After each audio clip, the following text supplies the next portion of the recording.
प्रेम आहे पण उत्तर नाही, भावना आहेत पण स्पष्टता नाही आणि हाच जुलै 2026 मधील तुमचा सर्वात मोठा प्रेमसंघर्ष आहे. सिंगल मिथुन राशीच्या मित्रांनो, या महिन्यात प्रेमाची भावना मनात भरपूर असेल, पण भेटीची कमतरता तुम्हाला खूप त्रास देऊ शकते.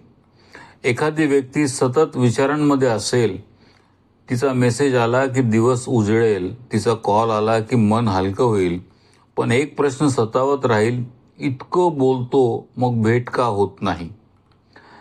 हे अंतर शहराचं असू शकतं, कामाचं असू शकतं, परिस्थितीचं असू शकतं आणि म्हणूनच तुम्हाला वाटेल आता काहीतरी निश्चित झालं पाहिजे, आता पुढचा टप्पा आला पाहिजे.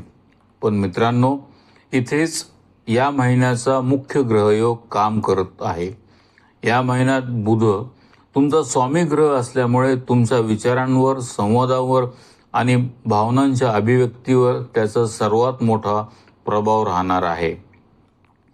बुध तुम्हाला बोलायला भाग पाडेल, मनातलं सांगावंसं वाटेल, स्पष्टता हवीशी वाटेल, पण ग्रह सांगत आहे भावना वेगाने पुढे जातील आणि परिस्थिती हळूहळू चालेल.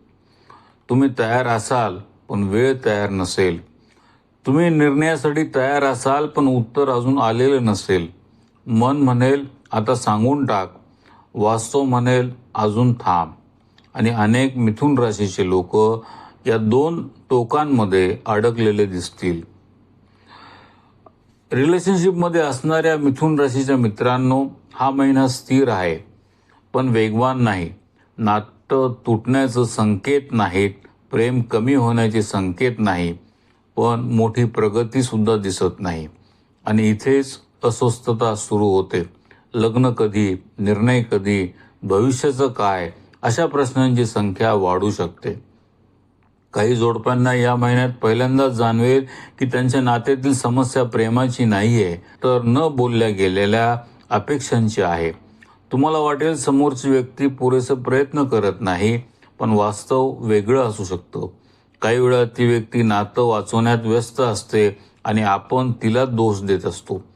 मित्रांनो, अनिश्चिततेमुळे माणूस प्रेमापेक्षा जास्त थकतो, म्हणून संशयापेक्षा संवाद निवडा, रागापेक्षा समजून घेणं निवडा, कारण ही वेळ नातं सोडण्याची नाहीये, तर नातं समजून घेण्याची आहे.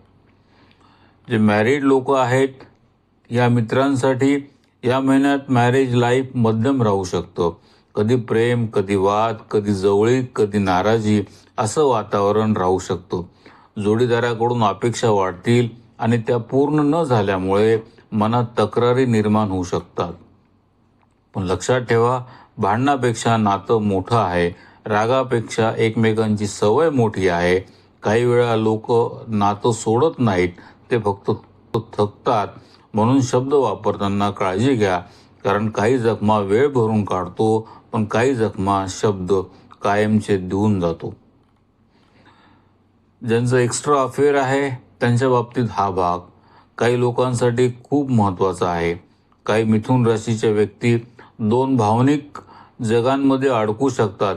एका बाजूला स्थिर आयुष्य, दुसऱ्या बाजूला नवीन आकर्षण आणि दोन्ही गमवायचे नाहीत. सुरुवातीला वाटेल मी सगळं सांभाळू शकतो, पण मित्रांनो, भावना गणित मानत नाहीत.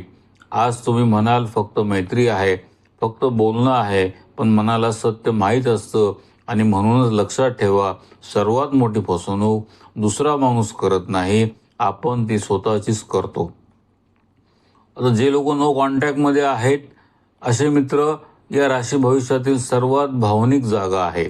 तुम्ही स्वतःला सांगत असाल की तुम्ही पुढे गेलात, पण एखादं गाणं, एखादा फोटो, एखादी आठवण आजही तुम्हाला त्या व्यक्तीकडे घेऊन जाते. या महिन्यात रियुनियनची तीव्र शक्यता दिसत नाही, पण आशा पूर्णपणे संपलेली नाही. काही लोक अजूनही त्या व्यक्तीचा शेवटचा मेसेज जपून ठेवतील, जणू काही तीच त्यांच्याकडे उरलेला शेवटचा तुकडा आहे. पण आता एक प्रश्न विचारण्याची वेळ आली आहे, तुम्ही त्या व्यक्तीची वाट पाहत आहात की त्या आठवणींची? कारण काही नाती आयुष्यात परत येतात आणि काही नाती फक्त मनात राहतात. मित्रांनो, जुलै महिन्यातील सर्वात मोठा धोका आहे अधीरपणा. सगळं आत्ताच हवं असणं. उत्तर आत्ताच हवं असणं, निर्णय आत्ताच हवा असणं. मित्रांनो, काही वेळेला विश्व नाही म्हणत नाही, फक्त आता नाही म्हणतं आणि हा फरक समजणारेच लोक योग्य निर्णय घेतात. या महिन्यातील सर्वात मोठी संधी आहे भावनांना दिशा देण्याची. तुम्हाला कोणाची गरज आहे आणि कोणाची फक्त सवय लागली आहे हे समजण्याची. काही लोकांना प्रेम मिळेल, काही लोकांना सल्ला मिळेल, काही लोकांना सत्य मिळेल आणि काही लोकांना पहिल्यांदाच स्वतःचं मन समजेल. मित्रांनो, प्रत्येक प्रतीक्षा प्रेमात बदलत नाही, प्रत्येक आठवण नातं बनत नाही, पण प्रत्येक वेदना माणसाला काहीतरी शिकवून जाते. आणि कदाचित जुलै 2026 मध्ये तुम्हाला व्यक्ती मिळणार नाही, पण स्वतःचं मन नक्की समजणार आहे. तुमच्या आयुष्यात सध्या प्रेम आहे की प्रतीक्षा? कॉमेंटमध्ये नक्की सांगा. व्हिडिओ आवडला असेल तर लाईक करा, शेअर करा, अमोघ चॅनलला सबस्क्राईब करा. पुढच्या व्हिडिओत पुन्हा भेटूयात. धन्यवाद.